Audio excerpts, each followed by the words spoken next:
to be? What's a cup of tea? What's mushy pea? What's the biggie thing? What's all this then? Hello, everybody, and welcome to another episode of What's All This Then? It's a podcast about the United Kingdom with new episodes every Monday and bonus episodes every Thursday.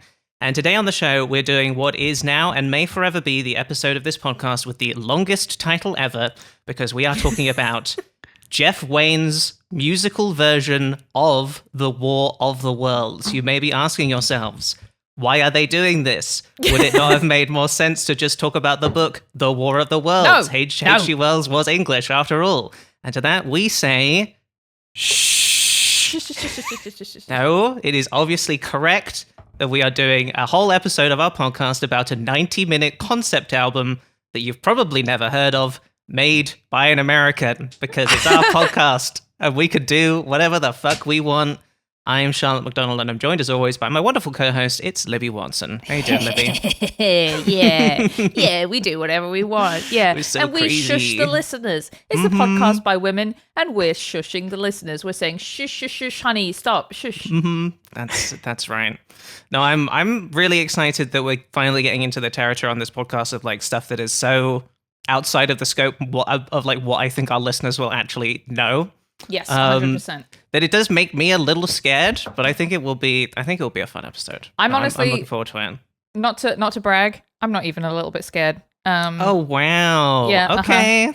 Me in line for the roller coaster. I'm not even a little bit scared.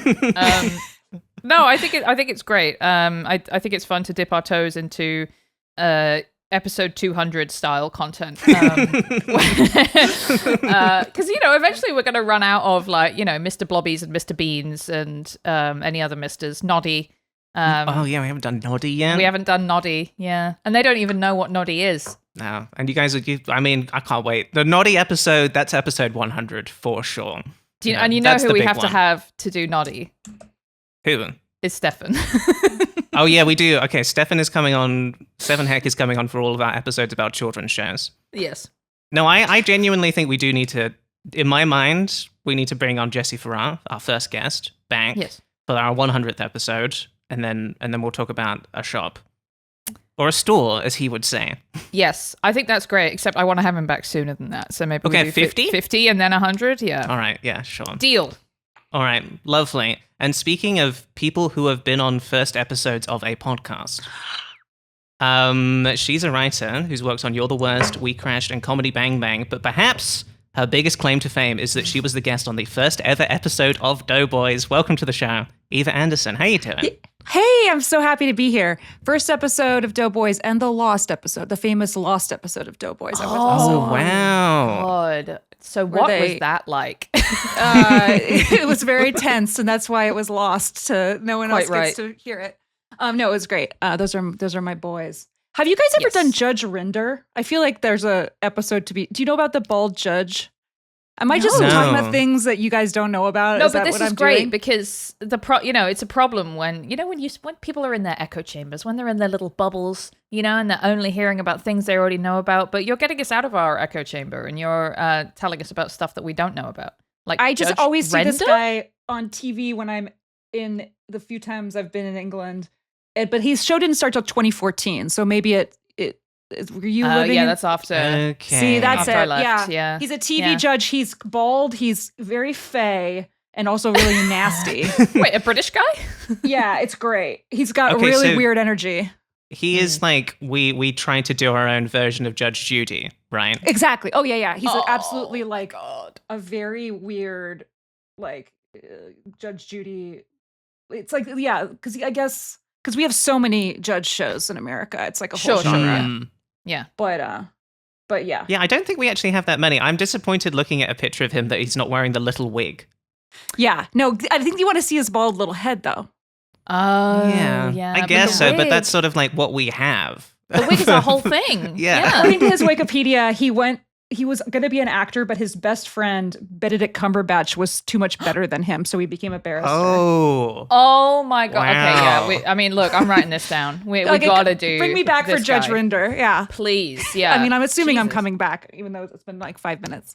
Yeah, absolutely. I think so. No, you're bringing us elements of British culture that we don't know about, which is important. And it's also been a fun part of doing this podcast is like, because we just, we've both been out of the UK for so long. We don't have our finger on the pulse as much as we used to in terms of what's going on over there. We don't know what we're talking about. No. We've got no fucking idea what we're talking about. It's half remembered things from, 1998. It's like, when was it that we got, when did Noel Edmonds go on telly? And I don't know. Yeah. It's basically the pod. So yeah, I think it's great when Americans bring us stuff that we don't know about. That is awesome. Yes. Great. That is the best.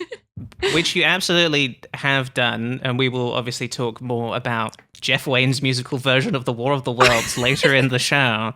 But you were saying the last time you were over there, how often do you make it over to the UK?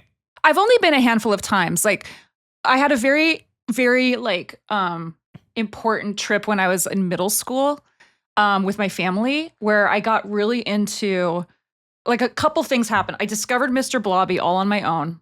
Whoa. Yes, and brought a tape back that I played for my friends. Ooh. Of an OG Mr. Blobby. I was like, listen to this shit. I also, Rare Blobbies. While I was there, I think Robbie Williams left Take That, or it just happened. It was like all over the news. And at the time, it was like the 90s, and like teen magazines were so important in America. Yes. So I grabbed a bunch of like British teen magazines, which were just such a strange animal. And that's where I first started to realize that like England has fewer people, but somehow like more celebrities. Like anyone could be famous for anything there. Because we didn't have reality TV yet at that point, and you guys kind of did already. And you also just made people famous for no reason. And so I was like observing this Robbie Williams thing, which was when I went to the Monkey movie with my stepdaughter last year. I was like, I know who this is. And she was like, I don't know who this is. Do you guys see the Monkey movie about Robin Williams? Yeah. I heard it's good, right? Yeah, I heard it's surprisingly good. I have not Mm-hmm. seen it. It's pretty silly. If you like Greatest Showman, it's like the same director, which I don't. I see. But, Okay. But then my friends, and then I went. My friends. Sorry. No, I was just going to say go. my friends who are like Gen Z went to see it, and it's crazy to say I have Gen Z friends. What the hell am I talking about? He's making stuff up again. I'm making stuff up. Yeah. Come on, Grandma, let's get you to bed. And they had not heard of Robbie Williams, and they adored it. And so then after that, I was playing them a bunch of Robbie Williams songs that I remembered from my youth, and I was like, no, but this one is actually pretty good because it's not my kind of music at all. But it hit when I was 8, and it was like the first CD that I had or something. Getting to play them. What is that one? Angel. Oh, yeah. That's a big one. I mean, I would always go to. I gotta show someone the music video for Rock DJ. Where he takes That's his skin always off. what I'm doing. Mm-hmm. Yeah, They did not He ends have up as that a in the skeleton. movie, but I played that for my stepkid when we got home. I was like, he takes his skin off in this. Yeah, Man, we're pretty it's crazy. We're pretty crazy. We're so crazy. So then I So went- you discovered Mr. Blobby. Yeah. Mr. Blobby, and then I didn't go for a very long time. But then a few years ago, I went right before COVID. My dad had passed away, and we spread his ashes in Ireland. And then after that, my brother and I just got to hang out in London for a few days. And I was trying to track down this book that my stepmom really wanted to read that wasn't published. This book called Pepsi Cola Addict. It's published now, but it was written by this weird silent, it's like a true crime thing. It's like these girls that were not quite criminals, but they didn't speak, but they spoke in twin speak, and one of them wrote a book. And it was only in the British Library. So I spent a whole 24 hours getting officially allowed in there by filling out all the things and getting a little pass so I could go to the little reading room, and I got the book out and I took pictures of every page of the book. And it was such a fun experience. It's just everything hits. We have stuff like that in America, but it doesn't hit the same. Yeah. All the cool old stuff. I like how much you're I want to find the sort of, it's almost like looking for the lost media but it's just British media. You're these are all treasures to me. I need to take that magazine. I need to bring back the Mr. Blobby tape, It's just different. And then earlier this year, the Jeff Wayne of it all, I went to England for a few days with the intent of going to Manchester to see the Marina Abramovich Balkan erotic epic, which is her 4-hour. She's the experimental performance artist. She was the one who sat in the middle of MoMA completely still, and people would sit across from her. So she was doing a 4-hour 70-person show, Balkan erotic epic in this like airplane hangar in Manchester. So I went to that, but in the middle I went to London and I did see the immersive version, the show that is called Jeff Wayne's musical version of The War of the Worlds, The Immersive Experience. Yes.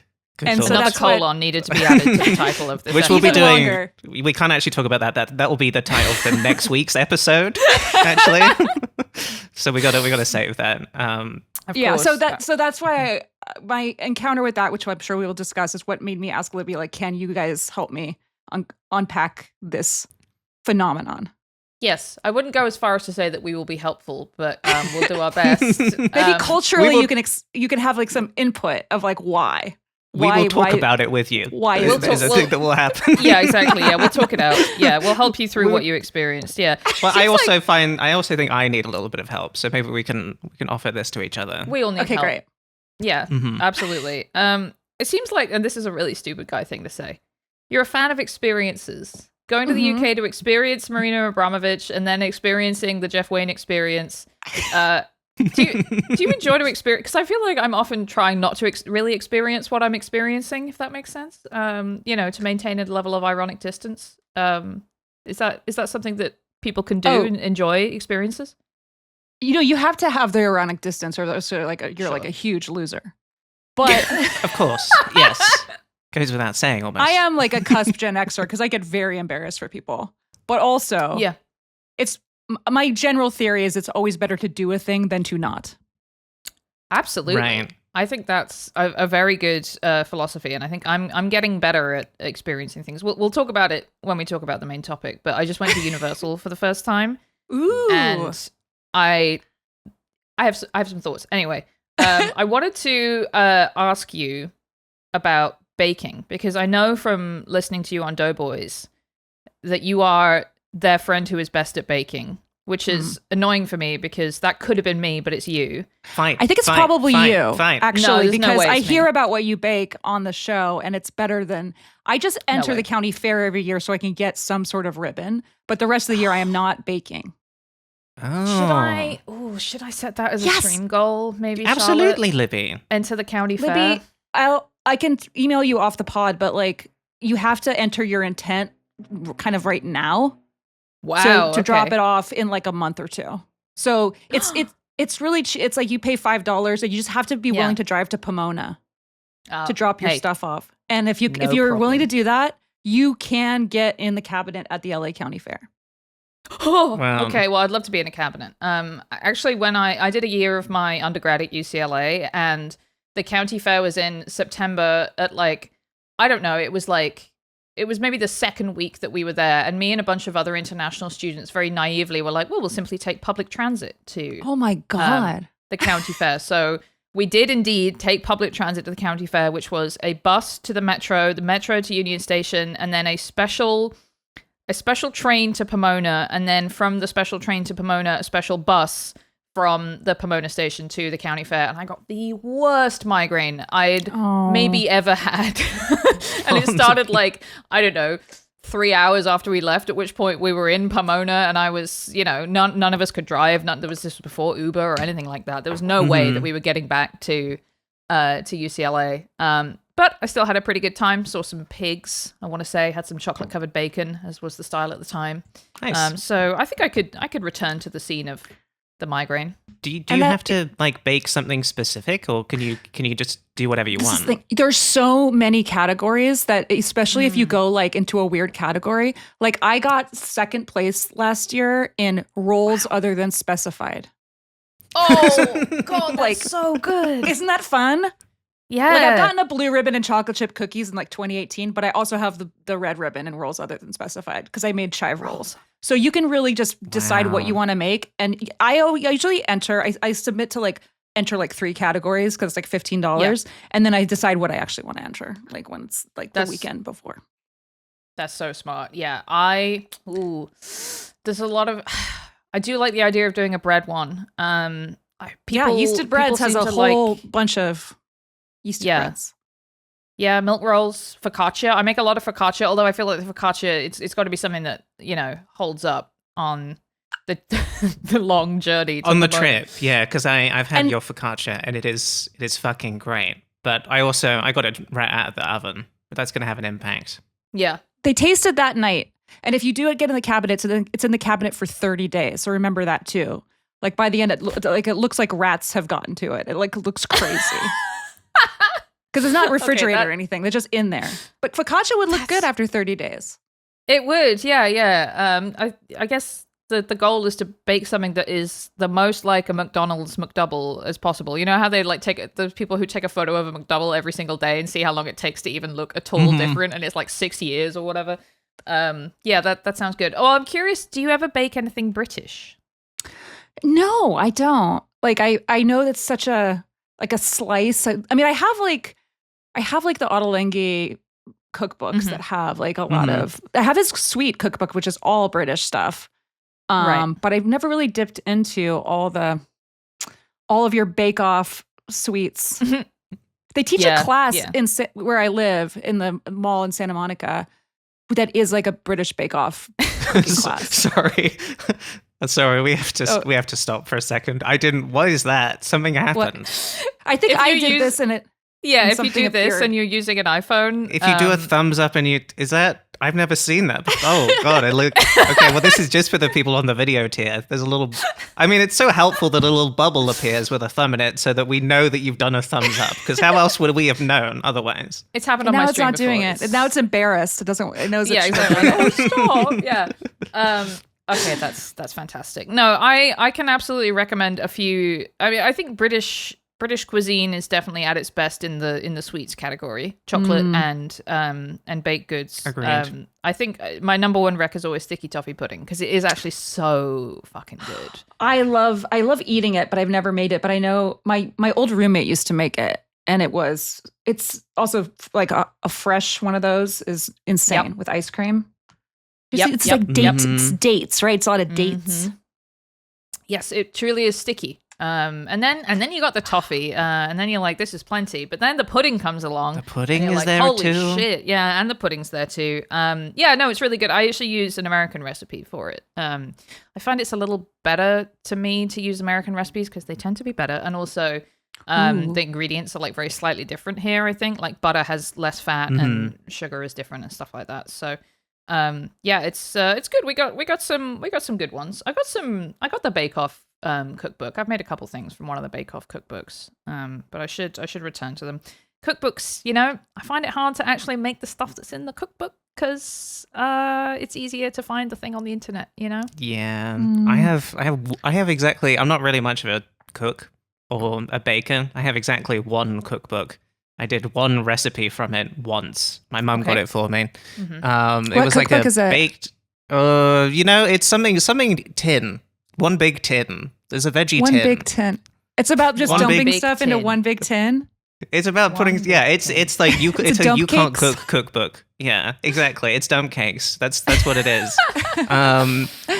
And yeah, I made a sweet potato and mozzarella thing, and I think the sweet potatoes were not cooked all the way through, and I thought this is too hard. It doesn't taste good enough.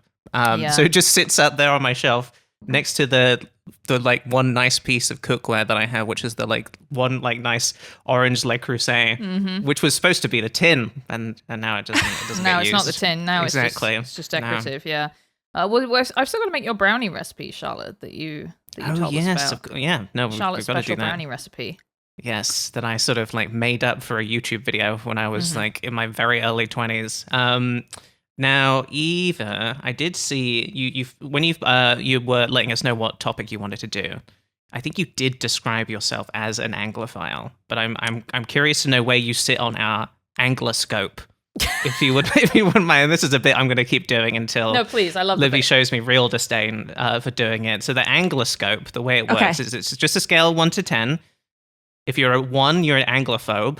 If you're a 10, you're a full Anglophile, and a 5 is Anglophine.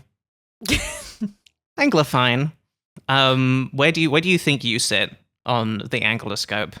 I mean, with the Mr. Blobby of it all, I think I'm pretty high up. Like I cannot stomach Red Dwarf. I think you guys have some shows. You guys have a lot of shows that like do not exist. Yes. They are not real. But yes. Like a lot of media Speak on appreciated. that. Like needs no explanation to me. Oh, you just fuck around on like for instance, when I was in England this last time, I accidentally watched some of Midsummer Murders. Yes. Which was one of the worst pieces of shit I've ever seen. And I feel like it's been like stuffed down because I saw the end of it. I saw the like final. So the end was like when they solved the murder, and I was like, guys, we can't allow this. This is not television. I do think that British people started making content before we were calling it that. You know, we were just making stuff to go on the telly. And it didn't, extremely repeatable formats that we could just continue to pump out. Not to say that it's like productionally bad, but I do feel like it's adjacent to sort of just the way the world is now. Yeah. Yes. But sorry, Eva. Continue. Oh, sorry. The other side of it though is that I like voluntarily bought and watched like Douglas is Cancelled, which is like a Stephen Moffat miniseries from 3 years ago, like 2 days ago. Like I watched all of it in one sitting, and I was like, I'm watching this now. You purchased it as well. I purchased it, yeah, from BritBox. You bought it? I was going to say, I thought it was just on BritBox. Do you have a BritBox? Because there's like a BritBox Premium that you can get. I saw as well. I put it on my. I bought it on Amazon through BritBox. But I also and I also like I have a VPN so I can watch Channel 4 so I can do like deep cut Stephen Graham depressing miniseries that don't exist in America. So I think I'm all the way at the top of the scale in terms of at least television. Okay. Wow, yeah. This is a level of commitment that I don't think we've seen from anyone else who's been on the show. Like, you know, getting the black market Channel 4 stuff is I mean, I think that's great. I love it. I do think this is something that we did talk about Midsummer Murders last week with Demi, Demi Lardner, who came on for our episode about Doctor Who, because of course we're doing February on the Patreon right now. That's right. Where we're talking all about Doctor Who, and her husband Tom, who we had on the first Patreon episode, said something funny about the British actors that you see in Doctor Who compared to, for example, the episode that we watched with him. Carey Mulligan is in it, and then you suddenly see the let's say gulf in acting between your average British telly actor and someone who ends up being in films. I think there's a certain lack of craft to some British actors, the type of whom you might have seen in Midsummer Murders. You know, they're just out there, they're just having a go. They're just doing it. They're doing the thing. Go. Yeah. I need to go back and like watch some like Casualty or like The Bill. I assume these shows must still be on the air. What the fuck are those? Casualty or The these Bill? Are just like do not exist. These are extremely long-running British TV shows that I do feel like they are my first gig on telly sort of shows. Yeah. Like EastEnders? Is EastEnders one of those shows? EastEnders is, I think it's similar, but it's that one would just be more well-known. I feel like it's your day job to go and work on The Bill. I feel like they shoot it in like Bristol. Like it really is just like we're going to work at the TV factory kind of stuff. Do you want to guess how many episodes of The Bill there are? Ooh, it's got to be. I want to say 1,000. I'm going big. 1,000 episodes of The Bill. All right, Eva, how many episodes of The Bill do you think there have been? This show that you believe does not exist. I'm trying to imagine what it's about, and I want to say 2,000. Eva is closest. 2,425 episodes of The Bill. Holy The shit. Bill Oh, man. They describe it as a British police procedural television series, which I think is somewhat accurate. But that is, again, if you're thinking, oh, like CSI, no. This is like Days of Our Lives CSI, I think. Sort of like SVU. Everyone gets to be on SVU. Yeah, exactly. If you live in New York, you pass through as a character. Yes. If you're like a New York actor, you get your go on SVU. Yeah, I think so. I think probably the budget for each episode is about 16 quid. And it was cancelled in 2010, sadly. Oh, Charlotte, wow. so, okay. Yeah, I don't know. It's just one of those things that everyone knows the name of. The Bill, Casualty, Holby City. Casualty. I kind of forgot Holby City. Yeah, Casualty is about an hospital. It's a hospital. It's like the pit. It's like if the pit didn't exist. Exactly like the pit. That's precisely like correct. Yeah. I think I can get what you're saying there, Eva, about these shows not existing, because sometimes they do feel like the kind of shows that you would otherwise only see people watching in other TV shows. You know? Yeah. Oh my God, you are so right. Yeah. Like Grantchester, the name of Grantchester doesn't seem like a real. It shouldn't. That's not a real show. Right. Exactly. No, I know it is, but I'm like, that's not real. That's a fake. No, that's just. I'm not entirely parody. sure you haven't made that one up. Grantchester. It's real, and it has a guy I like in it. It's got like a hot one of the guys. Yeah. This guy.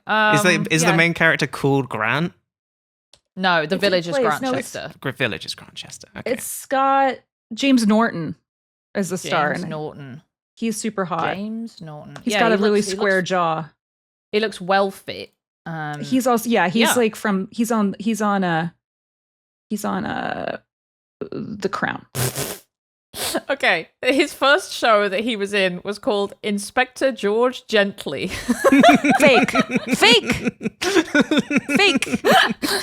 We do need to do a real or fake British TV shows, I think. Yeah. Truly. I will say I have been watching a lot of BritBox recently, because there is, I mean, I watched a lot of classic Doctor Who on there. I just started finally watching the thick of it for the first time, because that's all on BritBox. Yeah.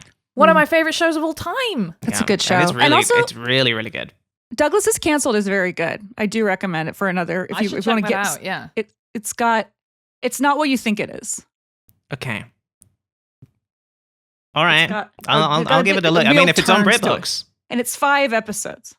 4 or 5. Perfect. Yeah. I mean, classic. Yeah. It is nice. You know what? It is really nice to hear about, to be reminded that there are British TV shows that exist that can have 2,500 episodes as opposed to 4. You know? Yeah, for real. Because everybody thinks that all our classic shows are 6 episodes spread across 46 years or whatever. But we're out here making telly. Charlotte, would you like to do British Thought of the Week? Yes, we're making telly, and we're also making talking toilets. So let's do British Thought of the Week. Tea's quite nice. What happened to Noel Edmonds? EastEnders. Bloody raining again. How do they make Scotch eggs? Did they finish Brexit or what? British Thought of the Week. That's right, Charlotte. It's British Thought of the Week. And this week's British Thought of the Week is, what did the Virgin toilets say? Oh no, I've been pooped in. Right? I hate shitting in the Virgin toilet. No, so this is about Virgin Trains, which for a long time was a big trains company in the UK, but is no longer a big trains company. It's gone. Virgin Trains is gone. Charlotte, did you know Virgin Trains is gone? I was unsure about whether or not just like Virgin as a company still existed or not, honestly. I flew Virgin Flight this year. Okay. Yeah. Virgin Air. Yeah, Right. no, Virgin is live and kicking. They've also got Virgin Voyages. Let's just take a quick look and see what else Virgin has. Okay. Virgin Red, Virgin Wines, Virgin Hotels, Virgin Experience Days, Virgin Galactic, of course. They can't put people on a train from Bristol to Manchester, but they can put people into space. So well done them. Really hate the name, I have to say. No, it is a weird one to just be like, I'm going to stick this on everything. Yeah. This is your Virgin Mobile, you know? Virgin Mobile, Virgin Megastores. That was a those big were one. good. They used to have movie theater. There was one with a movie theater in the basement in Times Square. 3-screen movie theater. Much. Yeah. But the one I get nostalgic for is HMV. HMV, yeah. I don't know if this was true in your town, Charlotte, but in my town, HMV was where the emo kids would hang out. Mm-hmm. You would hang out in front of the HMV. You sit on the ground in front of the HMV. You'd get a lift from your mum into town, and then you would go and sit on the ground in front of HMV for about 6 hours, maybe go and get some pick and mix from Woolworths. and discuss the dramas of the week, who fancies who, and how bad it is to be alive. And then your mum would pick you up and you'd go home and do your homework. I mean, that sounds lovely. No, in our HMV, people did try and hang out just inside it. Yeah, it proved sort of awkward, I think, to just sort of be like, no, we're not going to be looking through all of the CDs. We're just going to be sort of standing near them and trying to look cool. Did they do the thing that Virgin had where you could like just listen to the CD? See that? You could just listen to a like Melancholy and the Infinite Sadness or whatever. Yeah, absolutely. Yeah, or whatever the British, the Kaiser Chiefs or something. Yeah. Yep. Yeah. No, this was Virgin Trains, and this is all coming from an article by Steph Schrader in The Drive. Hello, Steph. We used to work at Gizmodo Media Group at the same time and be in Slack together. So, hi, Steph. How you doing? That's so weird that you know her, because when you said Steph, I had like an urge, like we were doing a Postbox episode, to say hi, Steph. Thank you for sending this in. Even though that's obviously not correct, but that's fun. I'm positive she would not remember me, because I'm mostly thinking about when we were both in the channel where we would make fun of media twats together. So she probably doesn't remember. But anyway, I should also shout out, this one came to us from the Postbox, and this was sent to us by George Harris. Thank you, George Harris. Thank you, George Harris. Who actually signs off as George from Old Windsor, which I adore. Virgin Trains, right? One of the thing about Virgin, right, is that, and Eva, I'm sure you noticed this on your Virgin Atlantic flight, they're really into doing that kind of like, we're not like other companies, we're kind of fun thing. Yeah, bisexual lighting, is that what you call it? 100% bisexual lighting on the flight. I feel like they were one of the first companies, at least in my experience of flying back and forth from the UK, one of the first companies to have a fun safety video on a flight. Oh, yeah. Wow. Drives me insane. Yeah. Mm-hmm. With them like little Libby loves to dancing or learn something. the rules.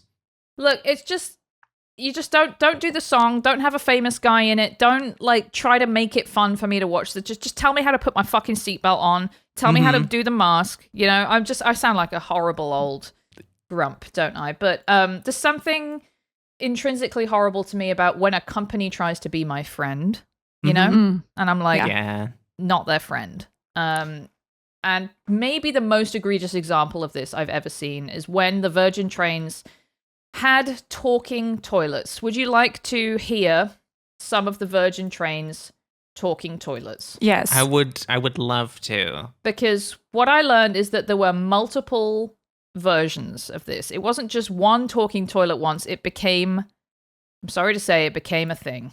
I think I didn't go on enough Virgin Trains to ever experience this myself. No, I think by the time I was taking the train, cross country had taken over the route that Virgin had previously had, and that was just sort of like boring Virgin, which is also my nickname at school. All right, let's take this. Attention. Toilet door locked. Normal so far. Toilet door locked. Fine. Thank you so much. Please don't flush. Nappies, sanitary towels, paper towels, gum, old phones, unpaid bills, junk mail, your ex's sweater, hopes, dreams or goldfish down the toilet.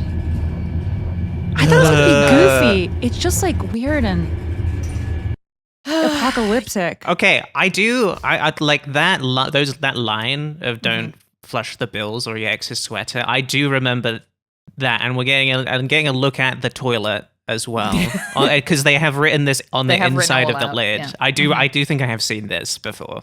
Yes, I hate it, but that's not all. I hate that it's purple. I hate the purple seat. Okay, yes, I also hate basically any toilet that is not white, but especially, to me, a black toilet is one of the most perverted things that you can gaze upon. There's just something about it that screams sex guy, you know? It also feels like it's hiding something. Well, it's like having black undies. You don't know what stains are sticking around. Exactly. Yeah, except you definitely do. Even a black toilet, I think, can't hide its shames. And so I guess everybody thought this was very funny, except probably they didn't, actually. I think it was probably of note to the people who experienced it. It was of note. Yeah, that's a good point. And let me just read it out again because it might have been hard to hear. The voice said, in the same tone as it would say, now arriving at Manchester or whatever, please don't flush nappies, sanitary towels, paper towels, gum, old phones, unpaid bills, junk mail, your ex's sweater, hopes, dreams, or goldfish down this toilet. Bitch. Fuck off, bitch. I hate you. I hate you so much, toilet.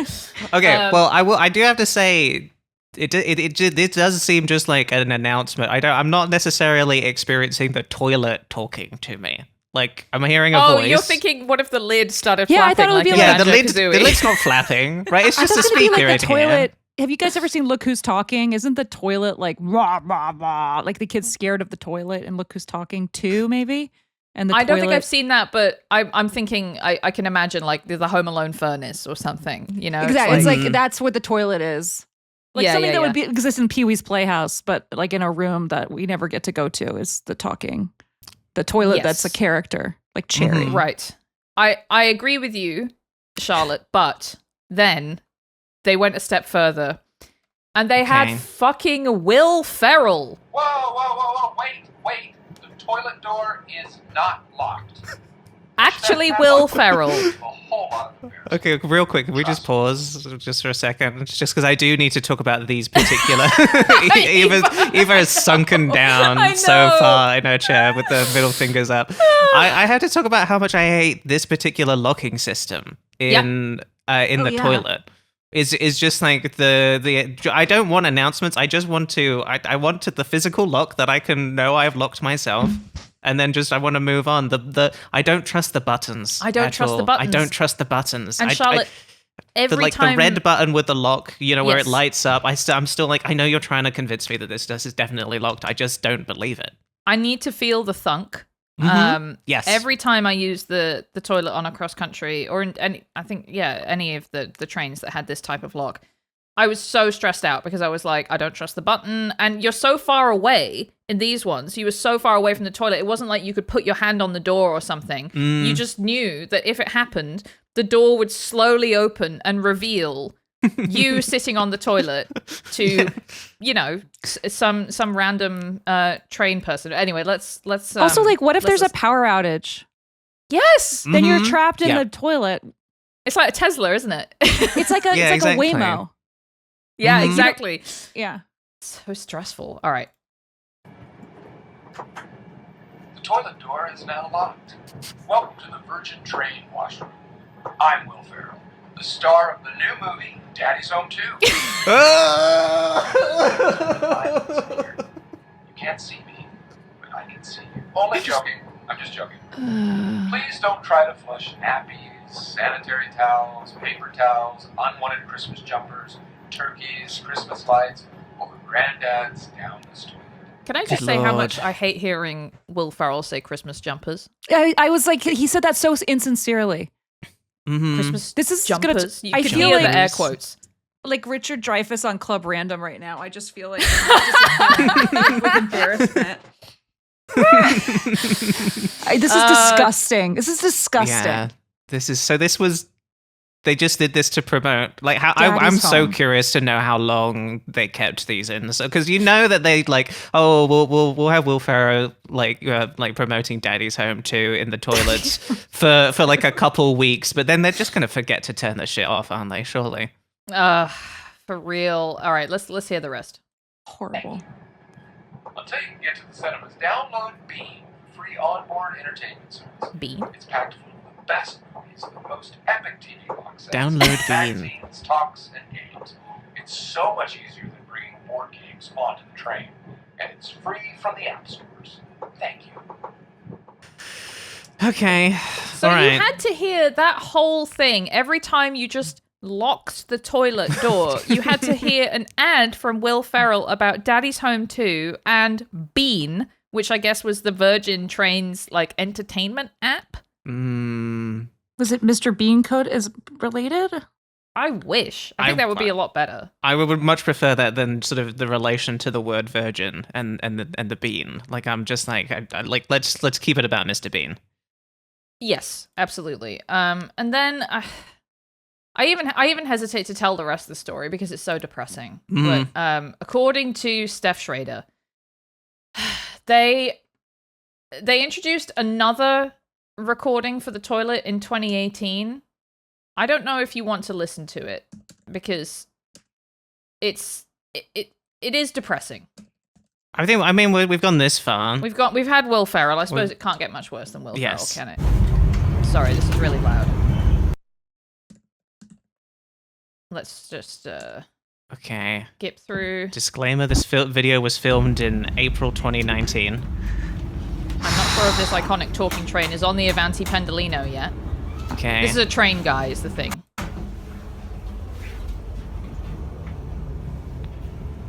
Oh, horrible black buttons. God, I love the train YouTubers. They're so good. I mean, listen, I love a train. Yeah. God, the door is so enormous. I know. And again, the slow moving. Oh, come on. Don't be a cunt. Why are you doing this to me? They don't want us to hear. They don't want us to hear. The They're trying talking to train. stop. Yeah. Who is it? GCHQ is trying to stop me. Let me try skipping. It's To lock the door, there we go. press the padlock button. Is it Liz Truss? It's fucking Liz Truss. God, I wish. New pork market. Come on, let's hear it. Come on. There we go. Toilet door locked. Hello, it's me. The toilet. Talking I toilet. just wanted to ask if you mind not flushing wet wipes, sanitary towels or nappies. The usual stuff's totally cool. I mean, I knew what I was getting myself into when I applied to be a toilet. When I applied to be a Yeah, it's a toilet. great job. You know, I used to be a public toilet, and let me tell you, Why is this like a pick-me-girl toilet? What is going on here? And it's also like passive aggressive. No, it's okay if you shitted me, but just nothing else if that's all right. It is true. Yes, you are absolutely right. It is truly passive aggressive. It sort of like almost got this like Fleabag-esque kind of attitude. It's extremely like, oh, hello. Fleabag. It's me, Fleabag, but I'm a toilet now. I'm Fleabag. That's season 3. She's a toilet. She's a toilet. Yeah, exactly. She's but sunk it's even kind of- lower. Yeah, but it's actually really powerful because it's it's about her mom as well. So anyway, and then look, later they had a whole campaign to have like members of the public apply to be the next voice of a toilet. And they had a guy who's just Matt from Manchester being the voice of the toilet. I don't want to give it the time of day. I'm done listening to the toilet. We're not listening to the toilet anymore. We're done with Horrible. the toilet. I mean, that was Hideous. it was certainly an experience. Eva, how are you feeling? They just kept doubling down on the worst idea. They were like, no, the problem is that we haven't taken it far enough. Yeah, I don't want to attribute Virgin Train's failure to the talking toilet, but I think it should be part of the story. You know? Yes. Yeah. Absolutely. Good Lord. Well, thank you for looking into that, Libby, for sharing the talking toilet with us. It's okay. And thank you to the listener who sent that in. If you have any ideas for British Thoughts of the Week that you want to submit to us, you can do that by shooting us an email to whatsallthispost@gmail.com. Let's talk about our main topic today, which is Jeff Wayne's musical version of The War of the Worlds. So, Eva, you were the one who brought this to us. Yes. We do need to explain what I imagine is the majority of listeners who don't know quite what this is. Would you be up for trying to explain what this is to everybody? Yeah, well, it is like the reason I hooked into it when I went to the immersive Jeff Wayne's musical version of The War of the Worlds, the immersive experience at 3:00 on like a weekday on a Wednesday. Okay. In the City of London location, there was like multiple. I couldn't tell if they were old Gen Xers or young boomers in our group. Mm-hmm. And I asked if they'd done the show before, and they were like, "No, but we of course love the album and the many singles from it."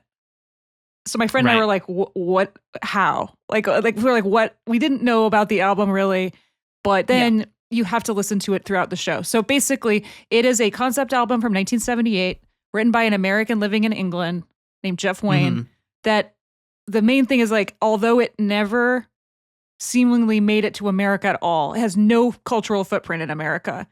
It is like culturally very important to a lot of people of a certain age in England. It's also a video game, the longest running immersive experience of all time. It's in the Guinness Book of World Records. It had a West End production in like 2016. Mm-hmm. There's a second version of the album narrated by Liam Neeson.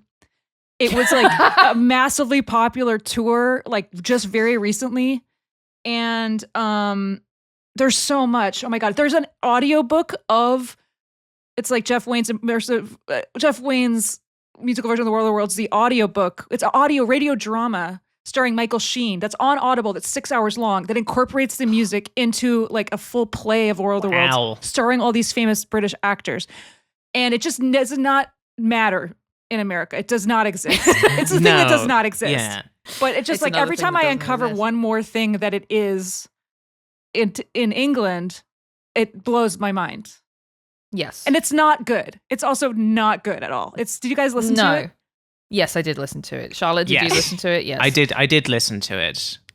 I'm not going to, I think I will say, all right, is there any more clarity I want to give on what it is? Because you would think going into the thing is, you can't fucking explain what it is. You could explain what it is till the cows come home, but until you listen to the album, you don't know what you're dealing with. And it is just on YouTube, so if you're curious, you can just go and listen to it. On Spotify, too. It's on all the various things. It's sort of like, it's not like a radio play, but it's sort of like that. I would say most of it is not even really like a musical, right? No. Well, I think the musical version made me think it was going to be a musical, and some of it is a musical, but a lot of it is just not. It's an album with narration that sort of mostly tells the story of the War of the Worlds. Yes. And sometimes some of the characters are singing as well. Did you read about the narration? Like what happened with the narration? No, okay, no, I missed I'd love to hear more. It's on the Wikipedia. So basically, Jeff Wayne is like this guy who manages and produces this musician named David Essex. Do you guys know who David Essex is? He has a song called Rock On that's been covered a bunch, but you'll recognize it if you hear it. It's like a kind of a sexy song. But David Essex became a Broadway guy. But anyway, Jeff Wayne was like, I don't want to just be a producer. I want to compose something. And his dad he's like, what about the War of the Worlds? So he reads, this guy's I think he's in his 40s at this point, and his dad is like, what about this book? So he reads it. He's like, sure, Dad. So he and his dad together buy the rights to the War of the Worlds. He composes the whole thing. He wants to have like a British voice as a narrator. So they approach Richard Burton, who's like doing Equus on Broadway at the time, and is like, I am busy. I'm going off to do Exorcist 2. I can't come to England. I'm in America now. They're like, okay, you can just record it like in the studio in New York. So anyway, he does it in one take. He refuses to listen to the music beforehand, which is why his narration sounds so forced onto it. It doesn't match the music at all. It just sounds like he's like reading as fast as he can. And then after they finish the album, they go back to him and they're like, hey, can we just do some quick adjustments on some of your narration just to make it fit the album? And he says no. And he never, this is like a late Richard Burton. This is like 2 full bottles of like alcohol a day, hard booze a day, Richard Burton.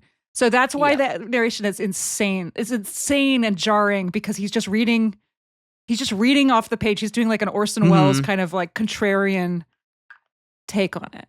Yeah, yes. And then so he's playing the character of the journalist, right? Where he's sort of narrating, there's a big war going on all around me. And then other times, other people are also the journalist, but they are singing as him. The lead singer of the Moody Blues sings as the journalist. Right. So you have that where, I mean, to me, I guess I probably need to say it because it's clear that you both think this is really bad. Right? Well, I also love it. Say it. You like it? She thinks it's good, is she? Here's what I will say. I liked the first half of this. Yes. Okay. I think that is where I when I was listening to it, I was being reminded a lot of car trips so my dad lived in Newquay, Yeah. And I lived in Bath, so every 2 weeks I would have to take a 3-hour car trip to hang out at his for the weekend. Yeah. And so in that car we would listen to a lot of Radio 4. So like a lot of like the Archers. And then he was also someone who put me onto, like, he was like, we were listening to a lot of like old, like British, like audio only, like sketch comedy stuff as well, like Tony Hancock. And I was thinking, when I was listening to this, I was like, if my dad was aware of this album, this would have been my life is listening to it in these car journeys on the way. Like, it's such a, to me, it is an extremely dad coded thing. It's unbelievably dad. I even wrote down, I think I was like, this sounds like even the guy who made it, Jeff Wayne. To me, I'm like, it's Dad's special project that he's working on in his garage. Yes. And then you come out and you listen to it, and then in my opinion, you listen to the first half of it and you go, that was pretty good. And then you listen to the second half of it, which is much more like overtly like a musical. I would say that the songs are more music. The first half has more like just like actual songs sort of in place and like a little bit of singing, but most of it is just like instrumental stuff. Sure. And that I enjoyed much more. And then the second half is like, go ahead. The hit singles are all in the first half. It's like Wicked. Right. Forever Autumn, Thunder Child, and the first song with the disco remix of it were the 3 hits from. So you're right. Okay. Yes. And you would also buy it as 2 discs, right? This is, I mean, it's the 70s, so you're getting this on vinyl, which a lot of what I was hearing about this is just like the struggle to make sure that the whole thing would fit on the 2 like discs, which would like, you know, there's technically like 4 sides. Like it's a fucking like I said at the top, it's like the whole thing is like 90 minutes. Yeah. It makes a lot of sense to me that people love this and they would only ever listen to the first disc and they just didn't ever get around to the second one. Yeah. They don't make it to the church, which is I think the most insane song in it was the priest. Yes. Which is the guy, the lead singer of Thin Lizzy is the wow. Okay. I did laugh that the priest was for some reason American. Just because he's actually Irish, but he just was being American. Doing an American thing. Yeah. I think because it just sort of fits to be like, well, this is a crazy preacher talking about Satan. Yeah, that would be an American, wouldn't it? All right, there we go. Ship it. Yeah, I didn't hate it. I did think it was shit. I think that you're right that like the music when they're not singing is a lot better than the music when they're singing, you know, like listening to them sing, no good. Almost all the lyrics are so shite, and also there's like 6 of them. There's so much repetition of like 6 lines per song. It's prog rock. That's like a prog rock thing, I think. It's just like 9-minute long songs with like 2 lyrics, and that makes sense because this is a part of my musical knowledge that is missing a little bit. I haven't really listened to a lot of prog rock. I was surprised that I recognized some of the songs because I didn't know that they had been released as singles, and I was like, wait a tick, I've heard this. Okay. Yeah. And you know, I thought maybe they'd been reused in movies or something. And some of the riffs and whatever are pretty good. I also like the really weird alien noise where it goes oolong. Yeah, that I think that's later on, right? And I was trying really hard to keep track of the story as I was listening to it, which was quite difficult to do. I'm familiar enough with the War of the Worlds that I was able to hold it together, but like, admittedly, I think I've only watched the one with Tom Cruise in. I didn't watch the most recent one that people really, really hated. I mean, Charlotte, can I interest you in an immersive experience that will really hang a candle on every story beat? With characters being like, come with me. Like, my battalion got taken by the tripods. Come in this house with me. Yeah. And then you go and you have like a monologue by one of the characters, and then you have to listen to an entire song from the album while you watch a VR music video of it. Yes, I did want to ask you about that stuff because I read I read a few TripAdvisor reviews, and you know I'm awful, and I like to read low reviews, like 1 and 2 star reviews of stuff. Yeah, and there were a lot of people just recently, because this is an extremely like highly trafficked thing. I think people go to this thing, and And there were quite a lot of reviews saying the VR headsets didn't work. You don't encounter VR. At first, it's like the first song is like holograms of the main two characters dancing around. And there's a lot of like, you're just in like a haunted house kind of situation where you're like, you're going from place to place. You're getting taken from character. You're getting handed off to different characters. The cast of this thing is enormous. But when you finally make it to the funny because the cast like in this like actual album feels like minuscule. I feel like there's like four characters in the whole thing.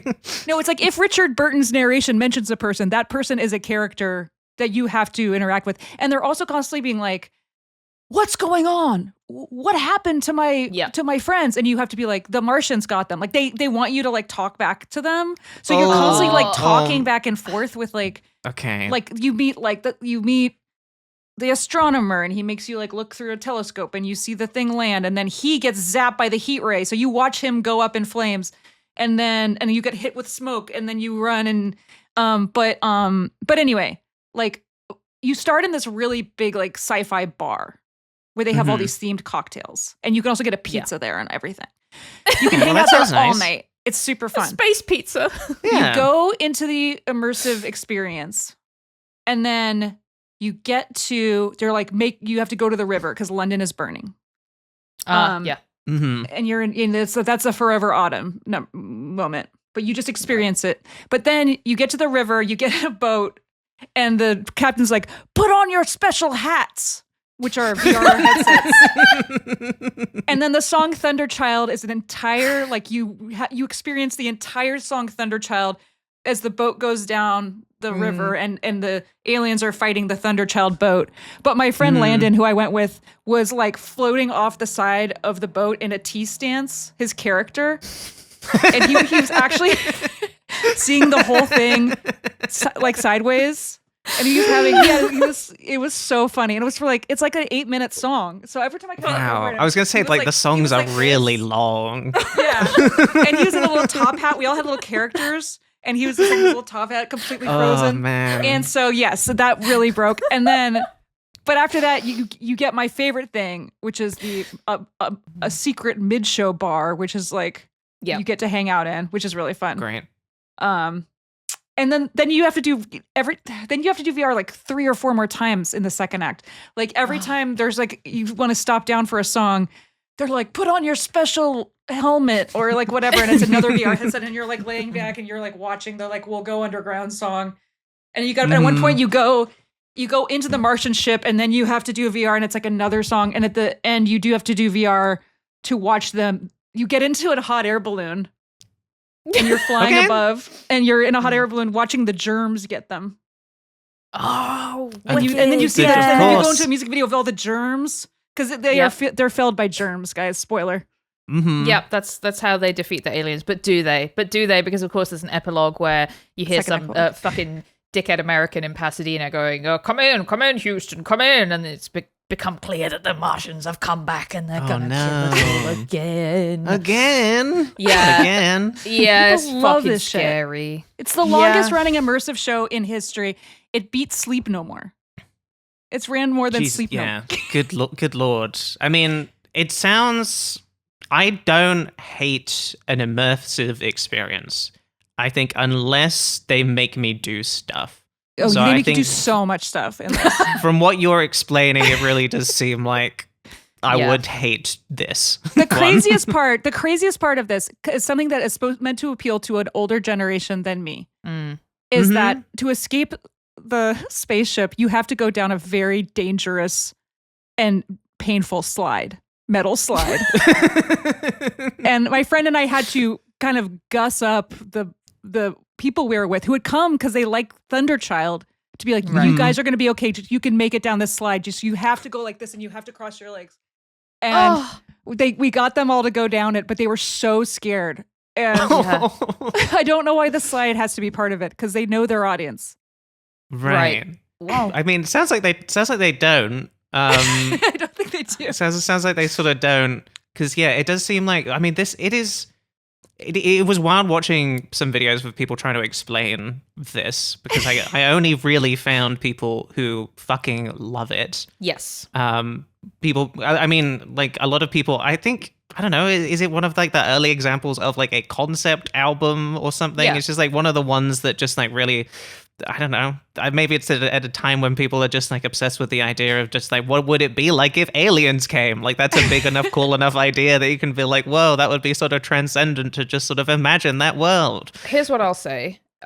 When I was listening to the album, I was thinking, if I was alive in 1978, I can imagine this hitting way harder than if, for example, I'm alive in 2026 and I've got the internet and YouTube and I can watch Northern Lion whenever I want. Like, you know, I saw people in the comments being like, you have to lie down in the dark so you can listen to this, you know? Right. And I'm like, okay, I kind of get that. There's a scene in Freaks and Geeks where they do that, where they go and listen to an album in the dark or something. And I think that was like a big thing back in the day because you didn't have you didn't have proper telly, you know. I mean, you did have telly, but not really, because it was little and black and white and stuff. Right. Not in the 70s. I'm sorry. I'll stop talking. Maybe I'll do that with the Liam Neeson version, which also has one of the Take That cast members. A guy from Take That replaces the guy from Moody Blues in that one. And it seems like Liam Neeson did listen to the music before he narrated it at least. Because I listened to the first one. I was like, this guy listened at least to the music one time before doing the narration. And possibly he did it twice. I mean, look, that's commitment. We should talk. I should explain a little bit who Richard Burton is for people who don't know.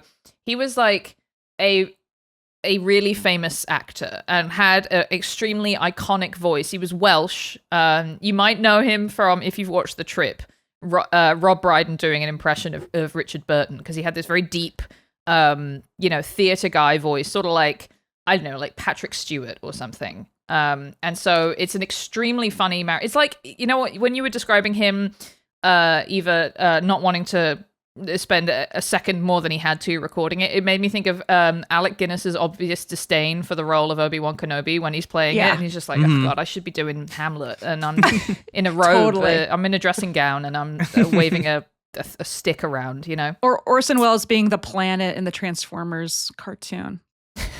It's his final role as the evil planet. Oh my god, that's so nice. But Richard Burton also was married to Elizabeth Taylor, and they had this like super insane marriage. He like broke up her marriage during Cleopatra, and then they had they were like a crazy kind of hot drunk couple, right? And then he was hot. I'll give him that, you know. Like Hamlet era. I was not really sure who he was, to be honest. And I watching videos of people being like, I love this so much. I just saw a lot of I'm just thinking of one guy with big sideburns being like, I mean, Richard Burton, come on, Richard Burton's doing the voice of this. I mean, it's Richard Burton. I was like, okay, I'm getting a sense of how much this person meant to some people, at least. Cleopatra, while it's kind of a boring movie, it's like a 3-hour movie. It is a fun movie where like you can tell that the leads are fucking, and like no one knew yet, but it's weird. Like it's just like extremely like their chemistry is like very like dangerous in it. And then Who's Afraid of Virginia Woolf is that, but like all fucked up because they also are like that's that chemistry, but they hate each other. Highly recommend that one if you want to check out Richard Burton. Yeah, absolutely. Charlotte, do you want to take a look at any? I did find one person who did their vlog review of it. So of the immersive experience. Great. I think, I would like to take a look at that. I think I want to try and I feel like I want to make it like a direct point about just like how this guy Jeff Wayne had success with his album that he made, that his dad said, you should make this. You know, he took in a pre-existing story and he's like, I'm going to make my little, I should say quite big, massive concept album. And I don't know if this guy has done anything else since. Nope. But it is insane how much he has milked the success of his original concept album. Can I just, I'm going to put up a picture of him for the video tier because he looks fantastic. You get a lot about this guy from looking at the picture of him. So to describe him, he looks like, I want to say a sort of melted Frank Sinatra. Is that? He looks like a ham. He has very blue eyes. Yeah. Okay. Well, he has piercing blue eyes. He's got his little suit on. He's looking right at me while he stands next to his microphone. Mm-hmm. I don't know if does he do any singing? Well, no, but I mean, he plays instruments on it. His main career was as a jingle writer. He was a very successful British jingle writer. Mm-hmm. Right. One of the songs on the album is a repurposed Lego jingle for Lego. He already put the commercial out, and he's like, "I'm going to use that for War of the Worlds," and he did. Wow. Fair play to him. Did you guys listen? Do you remember what version you listened to in preparation for this? The one on YouTube. Just the one on YouTube. Did you have the one that has like, it's called? There's a section right at the end called New Files 95. Did you have that? No, I listened to Spotify. So. No, you just did listen to. I guess the one I listened to. It was like a full 2 hours, and I guess like this is like a re-release that they did with like bonus content at the end. I listened to the first song of the bonus content, and it is, I forget the name of the song. It is from the second disc, so it's one of the bad ones. It was one of the worst. It was my least favorite song on the entire album, and there is like a new reggae version of it that they just lead Isn't the one about immediately going into. underground? We'll be underground. Yeah, I think it might be that, or just anything with the religious character sort of like shouting about the fact that he has nothing to live for anymore. Mm-hmm. Yes. Nathaniel, Spirit of man. Nathaniel. No, Nathaniel. No, that's the Thin Lizzy singer. right? Yeah, They don't do a bunch. hated They that don't so do a much. lot with that guy in the immersive experience. I feel like we didn't have to listen to I that see. song. That was one they skipped, and I was like, Missed opportunity, yeah. yeah, I'm glad. Yeah, but it's gone. I mean, again, remade the whole album, the new edition that had the Liam Neeson on it, which people like who were big fans of it didn't even necessarily like. They were like, some of this is better, some of it's worse. You put too much electronic sort of like synthesizers in this, Jeff, actually. But you know, he's doing his thing. The video games as well. It seems like there were 3 of them. The one I was looking at on the PS1 looks very bad. Mostly seems to be about driving a tank around while you just listen to the album. It's I mean, he's milked it as much as he possibly can, and It seems like he'll license it to anything, any idea. Yes, I think that's it. You know, oh, imagine if now people could experience it in VR. I guess let's try that, and then people who love the album will just show up. So, and now it's still going. Yeah. It is. If you go back to London, I would be like, maybe go to City of London, maybe do War of the Worlds. Just get ready for that slide. I can't say I'm not tempted. I feel like I need to do. We did an episode about the Crystal Maze. I don't know if that's something you're familiar with, Eva, because it's a British like game show where you do a bunch of sort of like physical and mental challenges in locked in rooms to collect crystals. It's like an escape room show, right? Yes, pretty much exactly. That. Yes. They have a Crystal Maze experience. That I think I'm slightly more inclined towards than the experience, because I got a VR headset at home. You know, I kind of know the limits of that, and it seems like it's mostly that, and then also having to tell actors there are Martians coming in the War of the Worlds experience, which you might like. There's also this one nightmare. called Bridge Command where you just have a job on the deck of like a Star Trek like ship for 90 minutes, and you do like a little mission, and you can be like the science officer. I have heard of this. It's really fun. That actually looks really, really good. It's really cool. So having watched a little bit of a video review of it, it reminded me a lot of. It was giving a little bit Star Wars Hotel. Eva, I don't know if you watched the 4-hour video about the Star Wars. Jenny Nicholson. All 4 hours, baby. Good. Yes, I yummed that up, and I've watched it twice. And especially the footage of the bar. Now, that to me was something that got its hooks in me. Watching these people getting their special themed drinks at the bar, and it's like one of them has like a drink with like Baileys and vanilla vodka and honey syrup and cocoa in it, and I was just like, God, I immediately understand what they are trying to do here. You know, like what kind of experience? It looked shit. I would be really curious if you had a nice time at the bar. I just love. Yes, I love a themed bar. I love a mid-show bar. I did a haunted house in Denver where it was like Bigfoot themed, and I paid extra so that one of the Bigfoots shoved me into a secret Bigfoot bar halfway through the haunted house. And I got a drink, and I got to take a picture with a Bigfoot statue, and then I had to go back out to the haunted house. It was like the best thing I've ever done. Okay, that sounds good. I think that sounds good. The fact that the first bar is, am I right in thinking the first bar is public? You can go to this without doing the experience? That is You could just go there whenever. You could eat a pizza there. You could just hang out. They were playing We Built the City on rock and roll when I was there.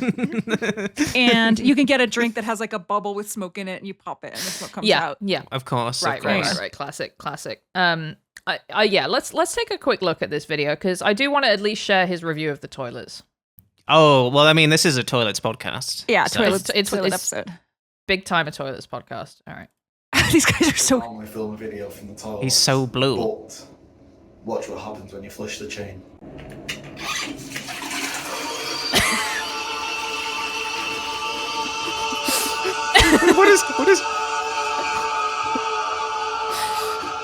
What is happening? That said, we'll sip our red weed cocktail. Okay, so What was that? what happens when you flush the chain, as they say, which I guess is a British way of saying flush the toilet, is it makes the alien noise from the album, which is alien going, ooh-la! The red weed is the thing that like takes over the country. It's Yes. like the disgusting outgrowths of the aliens. It's like rotten K-lid, Charlotte. Yeah, and that's the fact that the bar Yes. is red weed. The red weed bar is the intermission bar is pretty funny. So you're just like surrounded by good. rot, and you're drinking like a hot cocoa with like Bailey's in it, and you're eating some little like you bought a little bag of pretzels, and you're eating the pretzels really fast because you didn't get dinner, and it's great. And then they push you back out, and then you got to go down the slide, and there's all this other stuff you got to do. Yeah. There was a clip. I'll see if I can find it, of some of the actors doing some of the acting, because good. that kind of stuff to me is my nightmare. If I go to an improv show or a comedy show, and it seems like the comedian is starting to talk to members of the audience. I'm like a turtle entering my shell. I'm like, do not interact with me. I do not want to be interacted with. The idea of me having a role in whether or not everybody else is having a good time in that room. All these strangers. That's something you've paid for.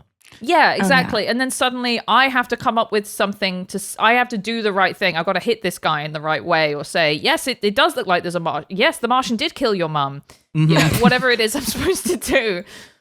It terrifies me. And, I think that's partly a me problem.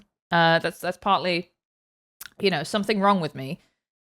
But I can't imagine how that is fun. Well, I will say on them knowing or not knowing the audience that's coming to this, I feel like every actor in the show is trained to respond to complete silence from the older audience, just staring at them terrified, and they're like, "What? Maybe it's the Martians that got my mom." Right. Of course, if no one it plays along, they have a million fail safes because it happens Again, every hour. Yeah, absolutely. I'm thinking of the bit in Jenny Nicholson's Star Wars Hotel video where she tries to role play with the actors, and they're like, "What the fuck are you doing?" Because they just 100% do not expect anyone to want to do that. I mean, I was thinking of Charlotte when I went to the UK last year. We did this tour of of an underground bomb shelter. It's like the Transport for London Museum. Highly recommend it. And when we started doing that, I started to freak out, because not only are you 200 steps underground, but also it became clear that the guy who was leading the tour was acting. was doing a role as I'm the warden of this underground shelter Welcome or whatever, to and I was me bomb shelter. Like, Yes, we're all gonna exactly. die Hello, down I'm- here. Yeah. Wow. yeah 100%. I'm feeling immersed right now. I feel like I was just taken there for a second. But I do think it was better because it first of all, it was marketed as a tour, not an immersive experience. And I think the second that you go in saying, I want to be immersed in this experience, it kind of sets a different expectation than, well, I'm on a tour and maybe the guy's doing a little bit of, yeah, hello, I'm Nigel, I'm the warden, and that's Barry and he's the other warden and whatever. But there's something about like the overproduction of it, which obviously it has to be. It's fucking Jeff Wayne's musical version of the War of the Worlds. They can't The immersive do experience. anything other than put their whole Martianusy into it because it's like it wouldn't make sense if it wasn't, fucking insane. But I think I would find that scary. Do we want to just watch a little bit of the trailer that they put out, because that has some clips of the actors? Yeah, Yes. no, I'd like to see a little bit of that. Bring me back. I will say that the logo is awesome. I The really logo's like great. the War I of the was trying to Worlds find logo. a shirt with this on it, but they were out with the whole Oh. title on it. Devastating. It's Yes, such a funny full title. It's such a long title. Mhm. Yeah, let's take a look. Okay, what do we got here? Ooh, Oh, it's so No, spooky. that's Nathaniel. So what, like- Climbing Hey, through a Nathaniel. window. Did you get to climb through a window? Yeah. Oh yeah. There's the oolong again. oh, it, Oolong. oolong. Oolong. I mean, gotta that get musical copyright refrain. I struck, mean, but- it is the It's most good. iconic thing. It's it's yeah, truly exceptional. Okay, But this is the VR. That's the VR. that's the VR. Okay, This is the VR yep. too. Wow, good And lord. there they are in their VR helmets. There's This special is Thunderchild. hats. This is Thunderchild. That's VR. Good lord. Oh my god, There's a guy on fire. Yeah, that's the. Wait, did he actually set on fire? Was that in the VR or is that real? That guy. It was an effect. Sorry. They did, It's a fact. Okay, 5D gotcha. effects? What is 5D? You feel the fire. Oh, okay. Like on the studio tour when You you get do burned. Jaws on the studio tour and the barrels blow up at Universal. Yeah, his Mhm. King Kong's breath smells like bananas. I thought we were calling that 4D. I thought that's what we. 40. What's the 50? What's the 5th D? What's the fifth? I mean, because I mean the Time fourth travel? dimension is time, so maybe Right. they're honoring that and being You're like, well, yeah, experiencing it in a linear sense. It's, Yes. it's not wibbly wobbly, timey wimey. exactly. And then the fifth dimension is smelly or It's temperature smelling or something. bananas. Yeah. Yeah. They are promoting here the steampunk bar and restaurant. I Okay. didn't know on the website. It's not steampunk. It's esque. It's like the same way Toothsome at Universal Studios is steampunk, which I'm sure you Yes. experienced when you went. Yeah, which is not very what an much. insane thing. It's Yes. no, I haven't been inside it, but the Toothsome Chocolate Emporium or whatever is so And Savory unbelievably Kitchen. massive. And Savory Kitchen. It's such a huge building. Like it has. Yeah. They've built like a whole like fucking Beauty and the Beast castle, except it's made of steampunk chocolate. It used to be a Hard Mhm. Rock Cafe, which was very successful for a time. So That and would they be so they had much bands playing there and shit. So that's why it's Yeah. 2 stories. Sure, makes sense. Bummer. Yeah, very sad. Well, anyway, I'm glad that you enjoyed the immersive experience. Sure. It seems like it wouldn't be for me. It sounds like you would hate it. Absolutely hate it. Every Mhm. part of it. Yeah, I would feel how long does it last? It's like 2 hours, 2 full hours. Good lord. Oh, You have to boy. listen to most of the album, part of it. Like they have this one in New York right now called Masquerade. With it's like a immersive experience where you have to run up and down like 3 or 4 flights of stairs while you watch the entire Phantom of the Opera with nothing cut out of it. It seems like this is a whole like genre of activity that I missed out on. That Mhm. it has sprung up. I think this is a recent thing. Not that it didn't exist before, let's say the last 10 years or whatever. But I'm looking in London, for example. They have a Faulty Towers dining experience. Yeah. They have 007 Shadow of Spectre, which I believe is a James Bond immersive experience. There's the Wow. hologram ABBA show, which is wildly popular.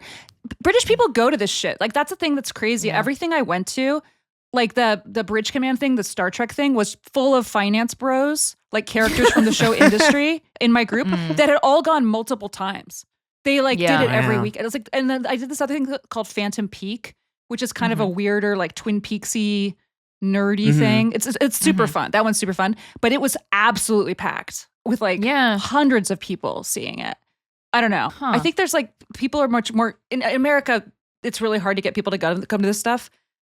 And in England, I feel like it's just something you do is like go to these shows. I guess it's just something we do now. Yeah. Yeah. I'm seeing I'm in my mind, I'm feeling a sort of link between the popularity of this and the popularity of Panto. Is there something about British people wanting a venue to have a kind of like sort of unironic group experience or something? Not unironic, but I would get, where it's allowed where you're allowed to have fun. I wonder if actually I'm like, is there just sort of like a base level of irony that just sort of like exists in the British persona that just makes it so that you can interact with these things and not be like, I'm taking this seriously, I'm feeling immersed, I'm like, this is a bit of dumb fun, and so that sort of makes people more inclined to do it. Is that? Yes. Yeah. Okay. Maybe. Another possibility. Other people know how to have fun, and I don't. Like we do this and then we go do something else. Do you know about Secret Cinema? I did that like in 2019. I'm aware of Secret Cinema, yeah. Yeah, I did the Casino Royale one, but it's like one where you go to this huge airplane hangar size place once again, and they've built all the environments from the movie in it. So it's like everywhere James Bond goes in that movie, there's like an area that's where there's actors and there's like bars and restaurants to hang out in, and you hang out there. And everyone who attends like gets dressed up in like the theme as well. Yeah. Right?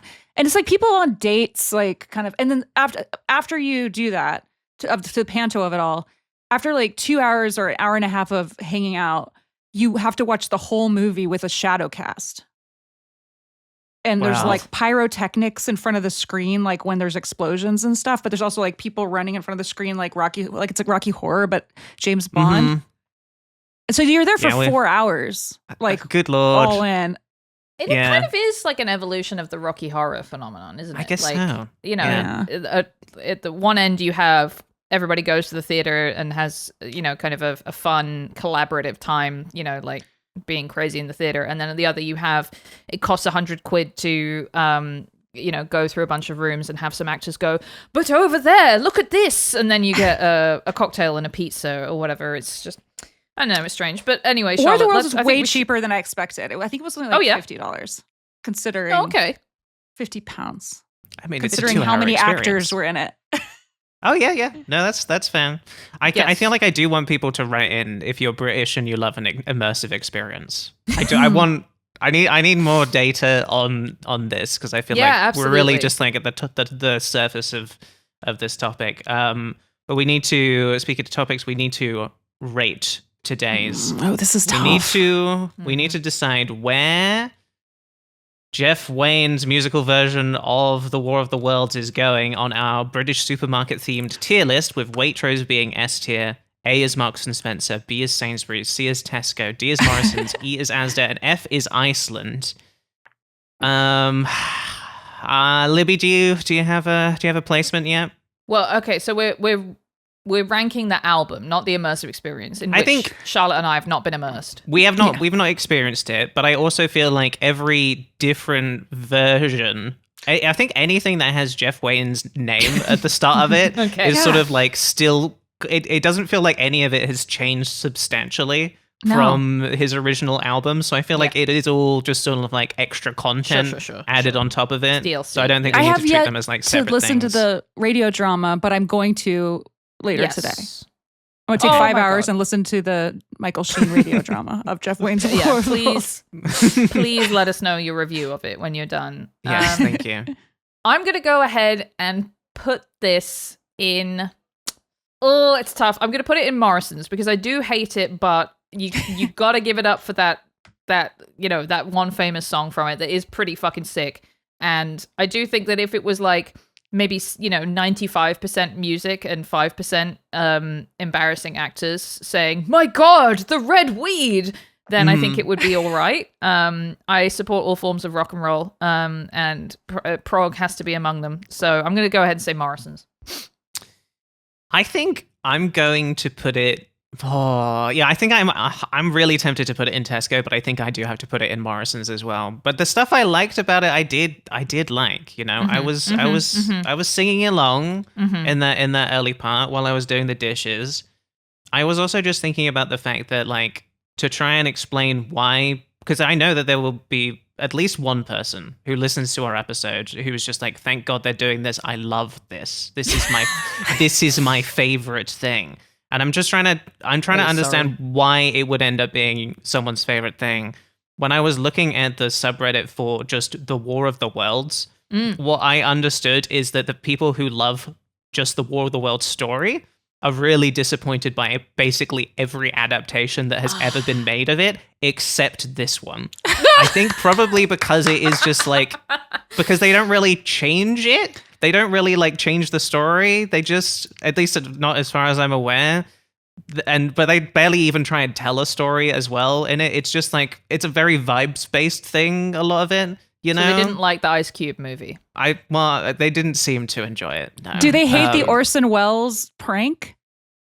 I didn't get that deep into it, but I mean that one. I mean, I need to actually listen to that at some point because that would have scared the fuck out of me. I have to say. I think I'm going to put it in Morrison's as well. Okay. Yeah, I think that's where it has to go for me. Eva, where would you like to place it? I was also listening to it on headphones, like while I was making dinner, like 2 nights ago to prepare for this. And I was like, my husband came in and I was like, this is the first time I've had to listen to this music when I wasn't literally being forced, like with a headset on by like an actor with like a literal gun pointed at me, being like listen to this entire song, and I'm so bored. But then I like put it on the Sonos on the so I made him listen to it with me, and like by the end we were just like, do we love this? Is this like I went full like. Stockholm on it. So I'm going Sainsbury's. Like respect to Jeff Wayne and insane lunatic king somehow has just like the fact that like this was on the West End within the last 10 years and that he just did a tour of it and it like but only in England and it sold out and it was last year. It was last year. I could have seen the tour again if as I'd well known this what I was year. doing. They're doing it again? Mm-hmm. They're doing it again later this year, yeah. In the theater experience, right? They like have like a giant like tripod, of the aliens just like hanging above the stage the whole time, and it has like lighting effects and stuff. I'm gonna stick with my Morrison's placement here, but I have a strong feeling that if I don't know if I was in London or I don't know if this came to Toronto, right? I might dip in, you know? Yeah. I'm curious, There's so to many, see how it plays out. Because this guy is such a true sellout, there's Truly. a million ways to experience Jeff Wayne's musical version of the War of the Worlds. You can do it are you an radio drama person? Maybe you like seeing stage shows like big plays, or maybe you like going to like a concert, or maybe you like immersive experiences. Yes. Mm-hmm. Those are all available. Or you play PS1 video games where you drive a tank. Exactly. You have a PS3 and you're willing to dig it out. Yeah. There's no way that you could experience it will come to this. you. Yeah. It'll Yes, come. exactly. It meets you at your level. Absolutely. You will be forced to experience it at some point in your life, whether or if not only by you like listening it. to this podcast. Yes, if nothing else. If you listen to this whole episode and you haven't listened to it yet, you have to do that now. It's the law. Yep. Okay, it's time for Charlotte's game. Yay. And for Charlotte's game, I was like, well, what I'm going to do is I'm going to... How do I describe this? Imagine if there were other sci-fi properties that were turned into musicals as well. Wow. Imagine that, okay? That's crazy. Now imagine that I'd imagined that and I made actual little demos of what I think it would be like if particular sci-fi properties were turned into musicals. My God. So what I'm going to do is I'm going to play you one of my little musical demos, which are intentionally shit. I recorded these just on my phone. Okay. Just to be clear, it's just me singing. Like Carrie and Lowell by Sufjan Stevens. And what I want you to do is, it's on the same level. What I want you to do is buzz in when you think you know what sci-fi property I have converted into a musical. Okay. Okay? And just buzz in by saying your name. Star Wars. right. Sorry. That's 1 point off for Libby. So this is a steal for Eva. No, that's fine. Okay. Have a listen to this. Bubblegum, no bubblegum. I'm all out of bubblegum. Can I borrow some Eva! of your bubble? They Live. That is correct. It is indeed They Live. Oh my God. That's Eva. right. Do you want to hear the rest? Yeah, keep going. Yes, Sorry. of course. Gum, 'cause I'm plumb out of bubblegum. I came here to have a chew, and I brought my big shotgun too. I'm all out of bubblegum. Amazing. So I'm going to kick some ass. So that's the first Well deserved, one. Eva. Yeah, very, very good. Okay. All right. Let's hear. Should we hear- interrupt the song or should we listen to the end of the song and then should we listen to the whole Let's song? listen to the whole song. Yeah, You and want to then listen to the whole song? Yeah, But I I think we should like listen to you each whole buzzing song. in. I kind of like you buzzing in. All right, Okay, we'll, we we'll buzz in, buzz but- in, but we're also going to listen to the whole song. All right, We you guys have always listen both to the whole song. decided you're going to buzz in, but you're also going to Afterwards. wait until the end. All right, because that's the power that you have over me in this instance. All right, here's the That's second right. one. I'll be back. Soon you'll find Libby! Sarah Connor is a friend of mine. I'll be back to kill you all. I'm going to drive my car through a wall. I'm a killing machine, and I don't mind creating a scene. I might push, I might shove, and I might murder every cop in this building to save the future that I love. What is it, Libby? Okay, yes, that is also my favorite part of Terminator. That is right. He it kills is an indeed unbelievable Terminator. number of policemen. Yes, it's he, such a he really good does do movie. that. It's so What- good. I gotta what a see it wonderful again. film. He doesn't talk too Um, much. That's why it's the best one. That's right. Yeah, no, that's right. Okay. And that I will say is the only parody that I did. I just got stuck on. I was like, yeah, I guess I'll be back and you'll be back. It's they're too close to not do Sure, that. sure. But all of the rest of them are original compositions. I think you will Wow. find. Wow. Ooh. Which is why most of them are bad. All right, here's the next one. I'm eating potatoes again Oh, on Eva. my own. All right, got it. I'm eating potatoes 'cause that's what I've grown. Staying alive is my goal. For another soul. Potatoes I reap what I sow. So potatoes I grow. All right, what is it, Eva? The Martian. That's right. Would never It's have The gotten that. Martian. It is indeed The Martian. Well deserved. Very good. For another soul, did you get that? Because that's what they call days on Mars. They call them souls. 'Cause- Wow. Yep. There we go. I don't know anything. You're so stupid. All I'm right, so here we go. stupid. So stupid is the next one. There is no crime, not anymore. Oh, so Libby. why are you chasing me out the door? The precon's wrong, they told a lie. I would never hurt a fly. I'm a hero, I'm a cop. There isn't any crime to stop. They might predict the future you see, but I'll tell you this, they can't predict me. Wow. Charlotte, So I much- can't believe you've written all these. You should make a whole album, and it should be also an immersive experience. I can't this wait to is- turn this into an immersive experience and also multiple video games as well. This is Minority Report. It is Minority Report. Oh man. God,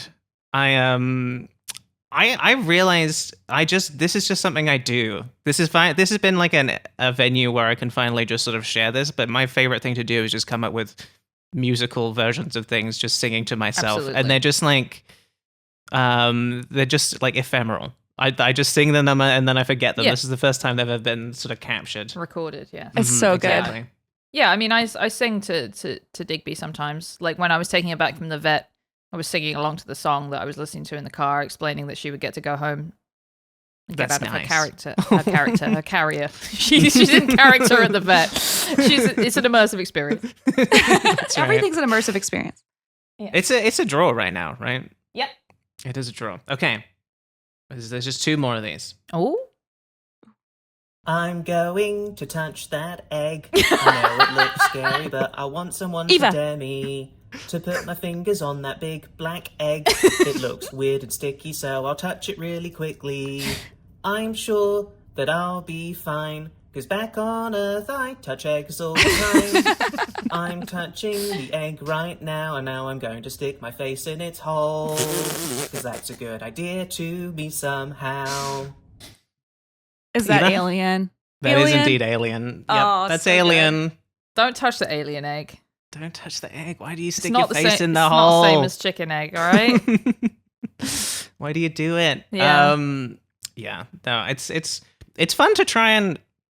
I'm curious for any of these, if you guys have pitches for what moments you would turn into songs, like because it's like. Because in a musical, it's always just like we're gonna do the most emotionally high sort of bit. Yeah. So yeah. I mean, I'm gonna touch the egg is not really that, you know.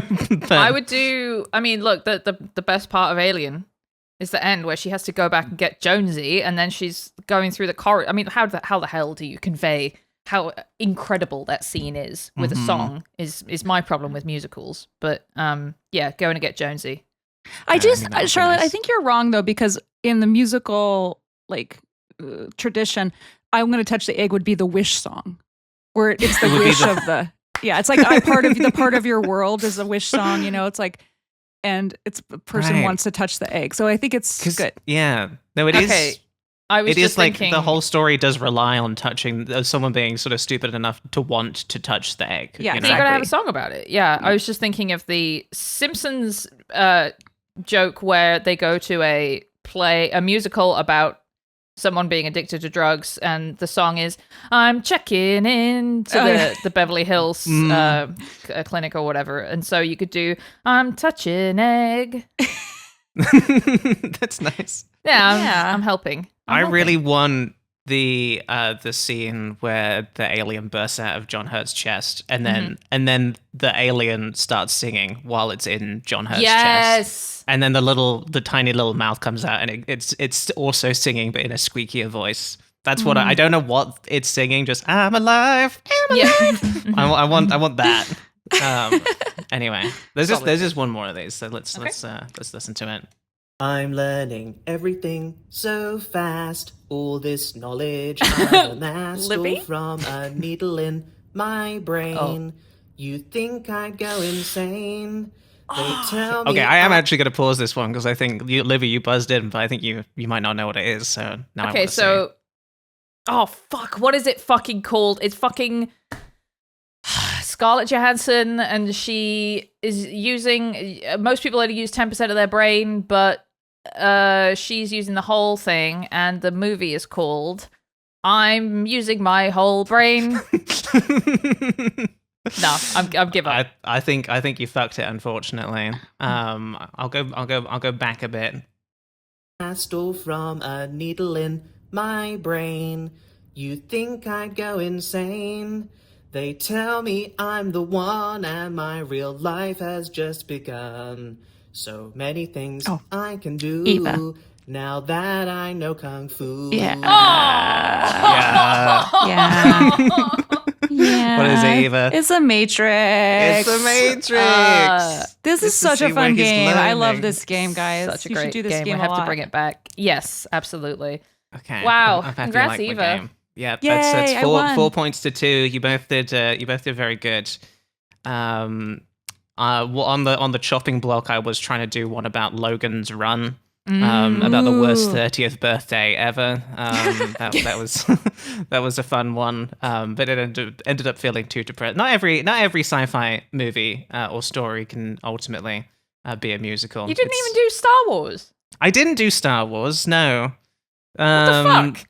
It's because I did want them to at least occasionally be. It's not Hard. clear what it is. Yeah. I couldn't think of a way to do Star Wars without saying like the Force. There's and a stuff, trade you know? war between we're the complicated kind of race disguise who have to go deliver the news to the Emperor.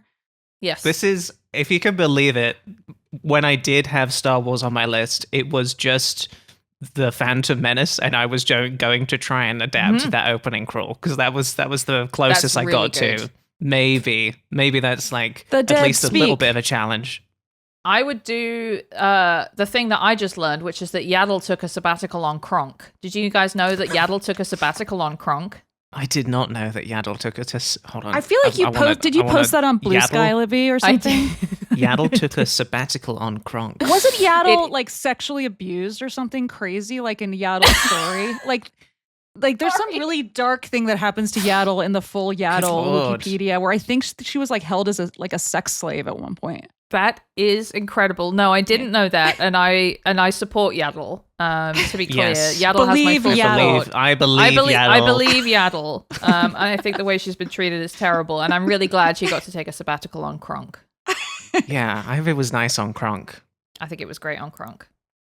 Well, that's the show. Eva, thank you so much for coming on and for talking to us about what a crazy thing that was, and thank you for playing my game as well. Would you like to take a moment to talk about yourself and the things you do? Yeah, I want to plug. It's not coming out till April, but for the last 2 years, I've been working on an Apple show called Margot's Got Money Troubles, which is going to come. It's going to drop on April 15th. It stars Elle Fanning, Academy Award nominee Elle Fanning, Michelle Pfeiffer, Nicole Kidman, Nick Offerman, and many others. The rapper Rico Nasty is in it. It's got like a really fun cast. So check that show out. I'm very proud of the work I've done on it, and I think people should watch it. Apple TV. Isn't it embarrassing to make Eva do all this shit? She's like a proper person. She's not I like went Stefan. to War of the Worlds, the immersive experience. It was less Well, than this recording. Venues like this podcast need to exist so that people like Eva can come and express in the interest in these very specific things. Can get down in the mud with us. Exactly. Yeah. No, guys, thank you so much. It's really thank you, Eva. This has been a pleasure. And now I'll promote my Apple TV show. Just kidding. I'm just going to say, hey, you should subscribe to our Patreon. It's February here on What's All This Then. It's February. Every episode on the bonus feeds, we'll be talking about a different episode of Doctor Who. And later this week, we're talking about the Shakespeare Code with Branson Reese. Really looking forward to that one. We did my favorite episode of Doctor Who, Blink, and now we're doing Libby's favorite episode. So that'll be a lot of fun. Also, if you want to get in touch with us, if you've got an idea for a British thought you want to send us, or you just want to tell us the podcast is nice, what's all this post at gmail.com. And we're also on Instagram and Blue Sky at What's All This Pod. That's the end of the show. Thanks again, Eva, for coming on. Bye-bye, everybody. Oolong.